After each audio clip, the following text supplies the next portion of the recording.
Imagine you have a Python script that can automatically calculate your monthly payments for your loans.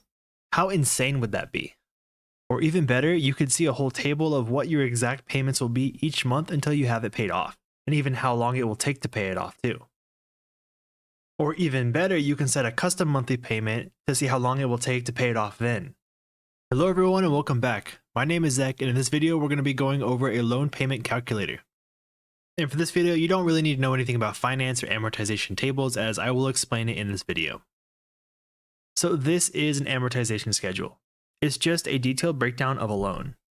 Instead of seeing just one monthly payment, it shows how much goes to interest, how much actually goes towards the loan, which is principal, and what the balance will look like after each payment.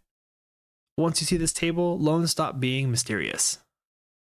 Each row here is after each month of payments. So with this example, we have a loan of $20,000 with a 5% annual percentage rate, and this loan is for 5 years, with a monthly target payment of $1,500. This is a bit extreme, but this is to have a shorter table for this example. We can see after the first month, we do that $1,500 payment, $1,416.67 actually went towards paying the balance, while about $83.33 went towards the interest.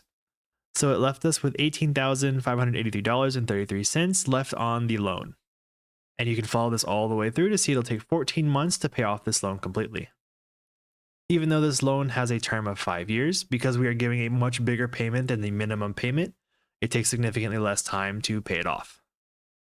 And we can see down here in the loan summary, 14 months, you end up paying a total of $20,620.44, seeing that the amount of interest you actually paid was about $600.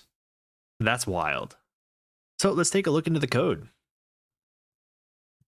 So up here at the top, we were going to use the Python decimal package to have a bit more accurate numbers when it comes to working with decimals. The float type in Python is not always 100% accurate, especially when we're working with money. The decimal class is used to give us a really accurate way to represent money. So first up, we get the context of the decimal class and we set the precision to 12. This is just a way to ensure that all of our numbers are going to be as accurate as possible. And here we do have a function called toDecimal, which takes in pretty much an input of any string, integer, or float and convert it into a decimal. This is so we're not writing this thing repetitively throughout the code. Then we have the meat of our application, which is the amortization schedule. Basically a loan payment schedule. And this will take in a principal, which is an initial amount for the loan. So let's say $20,000. Then we have an annual rate, and this will be a float. So in this case, we say 5 as it's a 5% annual rate, and the amount of years it takes to pay this off. This is only important if you are not supplying the monthly payment. So for this example, we're saying the loan is for 5 years with a 5% annual interest and $20,000 as the original amount. We can optionally provide a monthly payment if we want to see how long it will take to pay off this loan with a different amount than what it suggests. And then we have an option to print the table out, or we can just see the summary of the loan. The first thing we do is go ahead and convert everything to the decimal class. Then we will convert the annual percentage rate into a monthly decimal rate. So this goes from the number 5 we saw above to 0.05 as a decimal. Then we will go ahead and calculate the maximum amount of months for our loan. So in this case, the 5 years that we have times 12, which is going to be 60. So 60 months is the max for our loan. If you don't supply the monthly payment, then we will go ahead and calculate it. If the monthly rate is 0, the monthly payment is just the principal divided by the months, which is a really ideal scenario, but not very common. Now we get into the guts of the formula. The formula is displayed on the screen, and this is what we're basically going to calculate inside the code. So in here, we go ahead and get a decimal of 1. Then we go ahead and calculate the 1 plus r by doing 1 plus the monthly rate, since r is our monthly rate. Then we have this rate plus 1, and we're going to take it to the power of the number of months that we have. So 60 in this case. Then we will go ahead and finish off this numerator by multiplying the monthly rate times the rate factor we just calculated.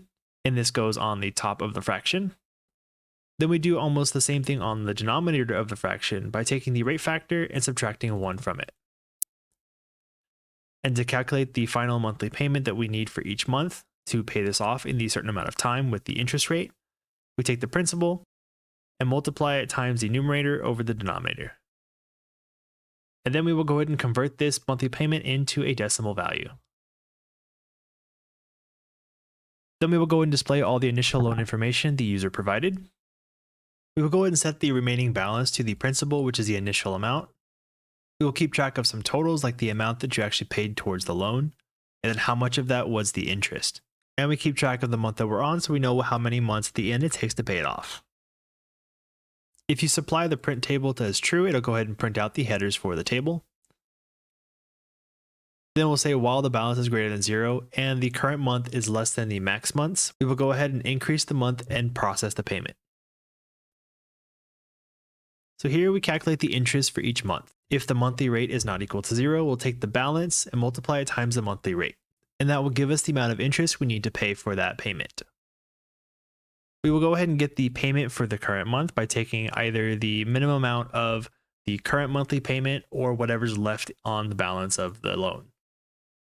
Then out of that, we will get the principal paid, the remaining balance, the total paid will add the payment that we did, and adding the interest.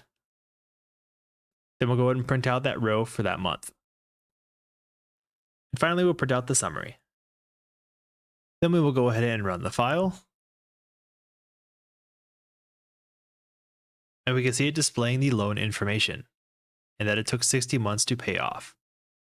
You will notice that sometimes the calculations leave a few cents behind, and that's because if we head back up into the code, whenever we're doing these quantize for the payment, principal paid, and balance, it is rounding the values here, so that can lead to some inconsistencies in the amounts, and the banks and the people in charge of the loans are aware of this and they handle this accordingly. And now we've seen it calculate how much we pay and how much goes to interest. Let's change the amount. So if we come back over to the code, and let's say we do want to provide a monthly payment. What we calculated here was the target monthly payment to pay this off in 5 years was $377.42. Let's say we want to make a $600 payment instead. So for this monthly payment, we can come over here and just put 600. Go ahead and run this again. Now it shows we pay off this loan in 36 months instead of 60. And we only pay $1,577.43 in interest. But compared to our previous one, it was $2,645. So by adding a little over $200 each month, we can see how much that drastically changes the interest. So seeing this kind of data is pretty cool. I really enjoy making scripts like this and use them in my daily life. And that's it. If you found this video helpful, please leave a like, subscribe, and I'll see you in the next one.